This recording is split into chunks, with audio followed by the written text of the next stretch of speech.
is a member, or was a member.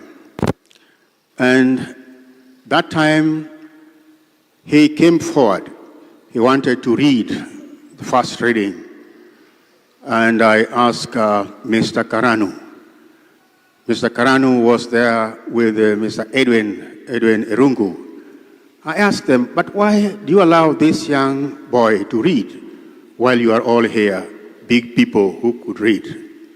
And then it is Mr. Edwin, who was the chair by then, told me, no, Father, he's not a young boy. This man is undergoing his PhD and is married, and he has one child here. I didn't believe that until I saw the wife and the child. He was such a tiny young man. But when I reacted like that, he reacted with a big smile. He smiled at me, and from that moment until today, he remained a very happy and lovely man. And I think all of us present here can attest to what I'm saying. But the truth is, dear friends, that we are with the reality of death today. And friends, darkness has come, and cloud comes today on our eyes. A shadow of darkness has broken and blocked our eyes. Tears are flowing not only from the eyes of the young family that Esra has left behind, but from the eyes of the entire community. The church is silent, mourning the passing on of Esra. The greater Kiambu County is wailing. Death has robbed us a son. Death has robbed us a brother. Death has robbed us a husband and a father. That is what we are confronted with this evening, or these days. We normally hear of death, but it is always a death of someone else.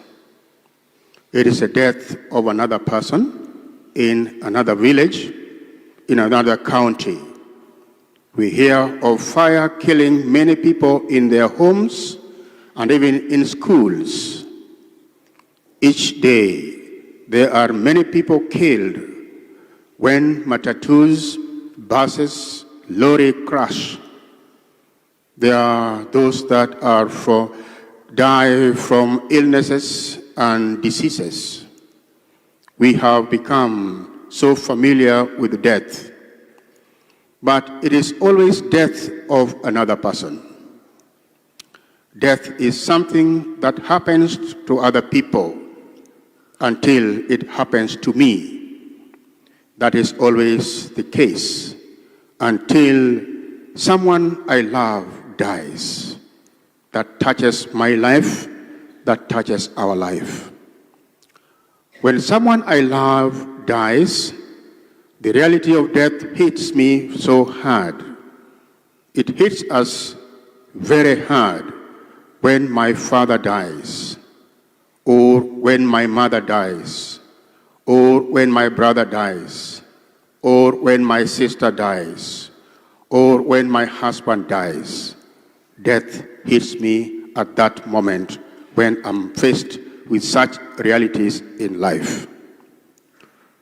When it is for someone, I'll be quick to say, take courage, all will be well.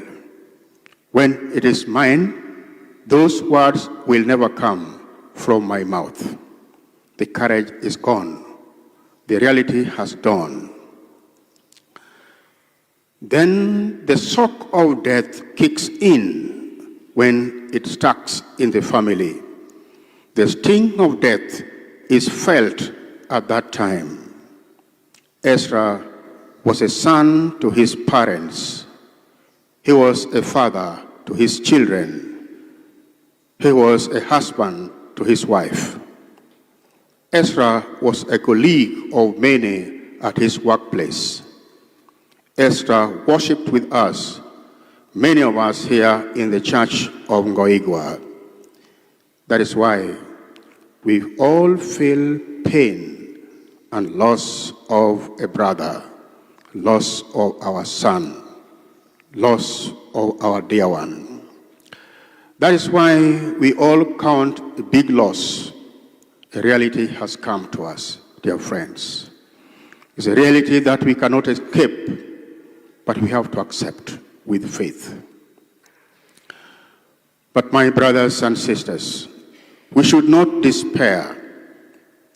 The first reading of today from the first book or letter of St. Paul to Thessalonians, chapter 4, verses 13 to 18, reminds us that hope is there for those who sleep in Christ. We have hope. Death is not the last end for any human being. There is a hope of resurrection. It tells us that death is not the end of our life. In death, life is not lost, but it is transformed. Our catechesis teaches us that way. Life is not lost. Life is transformed. The Lord that Esra was serving with all his heart died on the cross, was buried, and rose again on the third day. This is an assurance that those who sleep in Christ will surely rise again. Death is the last day of our life here on earth. But it is the day we are born in heaven. We die here on earth, but we are born again in heaven. Esther's life on earth ended abruptly and suddenly. It came without any notice, as we all know. It was all abrupt and it was all sudden. Nobody could imagine that because he was rushing back to come and worship. But as believers, we know that he has entered heaven the same way. He has entered heaven abruptly and suddenly. So we know he is in a safe hands. So my brothers and sisters, let tears drop from our eyes as we count this great loss. But let us not cry like people who have no faith. As Christians, we believe that our brother Esra is in safe hand, in a safe place, enjoying heavenly bliss with God. This is because Jesus assured us that he has no need of a death of a sinner. Let us all pray for the soul of Esra, that he might find peace and favor in the eyes of God. Then the gospel of today was to come from Luke, the story of Lazarus, the resurrection of Lazarus. But the reader read something which was opposite, which was not what I was sent to. Yet still, the gospel is telling us about the famous story of Lazarus. Jesus shows his power of giving life by raising up Lazarus from the dead. We might be tempted to blame God like the way Lazarus' family did. They complained that if Jesus was with them, their brother was to live. They even said that Jesus was late to come and show his power. But dear friends, God's time is the best time. God does not hurry, nor does he get late. His time is the ordained time. This is the time that he ordained made holy for Esra. We may ask ourselves, you may ask yourself, when did you want Esra to die? Some might say, we wish he could live 100 years, but that is not God. God says in Isaiah, my ways are not your ways. My thoughts are not your thoughts. So God's will can be done the way he wants. We have to accept. Sometimes the will of God is very difficult, but we have to accept because his ways is not our ways. His plans are not our plans. We have to submit and say, yes, Lord, let your will be done. We have to learn from the prayer of Jesus in the Garden of Gethsemane. Let this cup pass by, but not my will, but let your will be done. Let us learn to let God's will be done in our lives. Jesus told us that he was ascending into heaven to prepare a place for us. When this place is finished, he is to come for us. Let us all believe that Jesus has prepared a place for our brother Esra and has come for him. He has come today to take him up with him. We may remember a lot of doubts, with a lot of questions going on in our minds.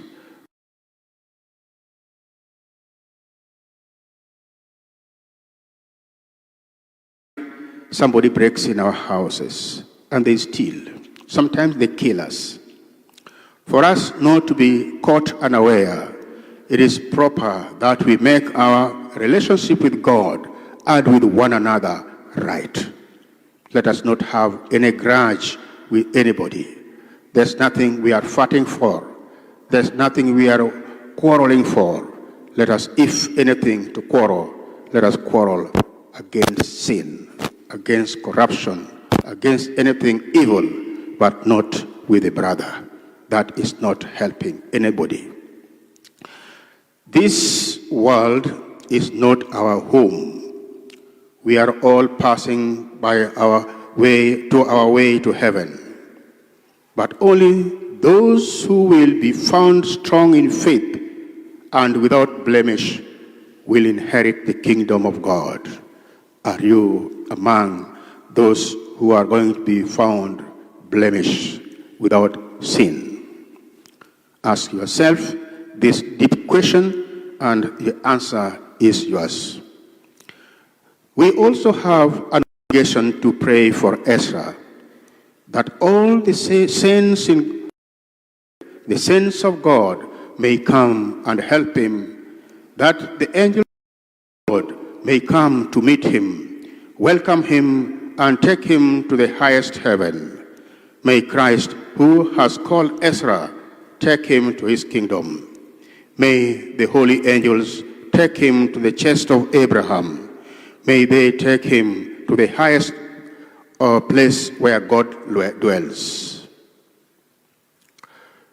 May God grant Esra eternal rest, and may perpetual light always shine upon him, and may he rest in peace. Amen.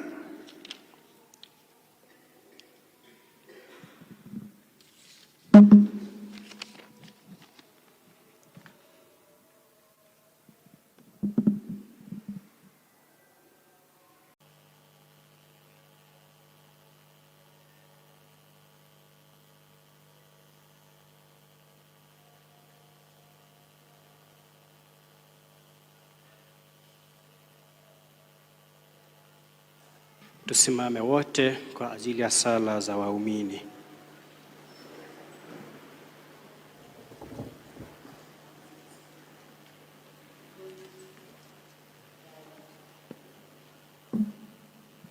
Let us in faith call upon God, Almighty Father, raise Christ his Son,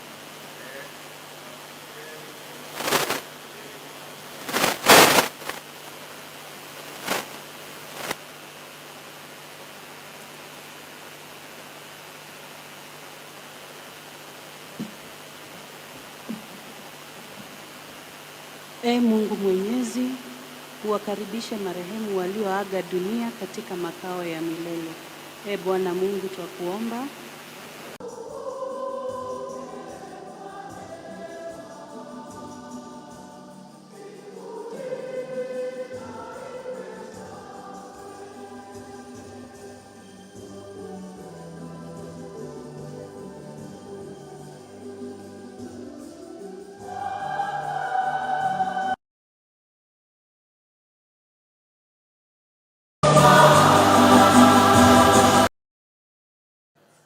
What I've done through my faults, through my most grievous fault, all the angels and saints. May Almighty God have mercy on us, forgive us our sins, and bring us to everlasting life.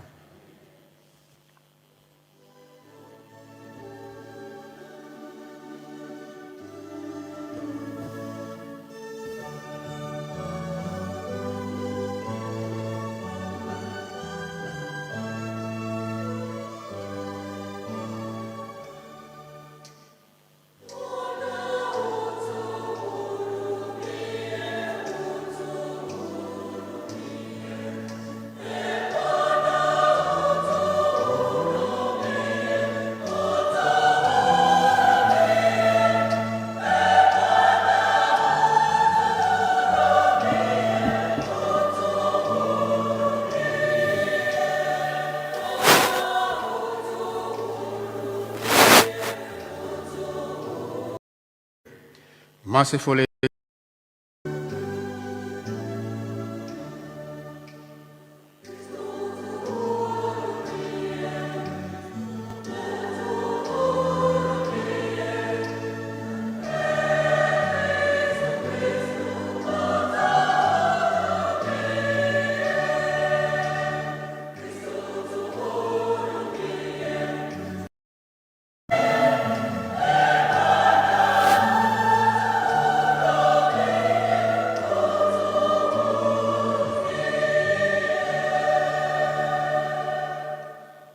let us pray. O God, Almighty Father, our faith professes that your Son died and rose again. Mercifully grant that through this mystery, your servant Esra, who has fallen asleep in Christ, may rejoice to rise again through him, who lives and reigns with you in the unity of the Holy Spirit, one God, forever and ever.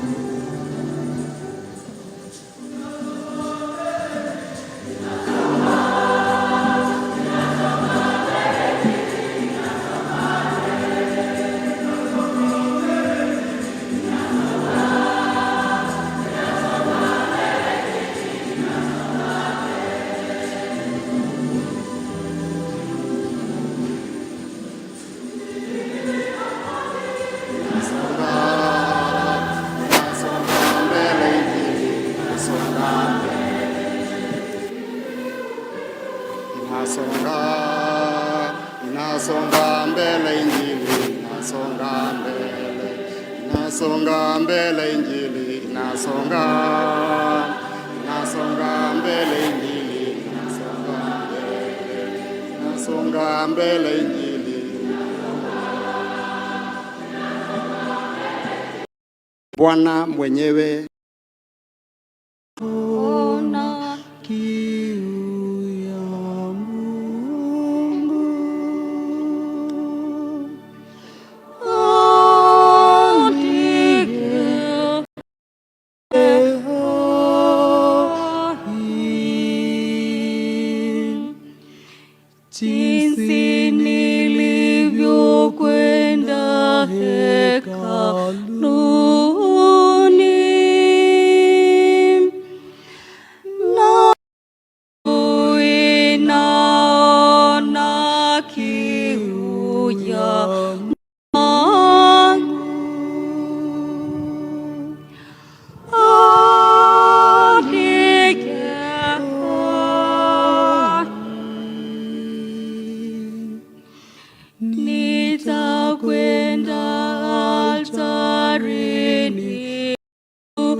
kama baba zenu walivyokula wakafa, bali aulaye mkate huu village in another county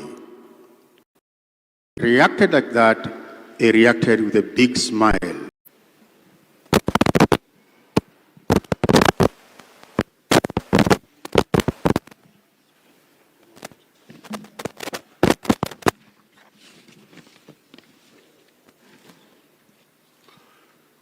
God is good, and all the time.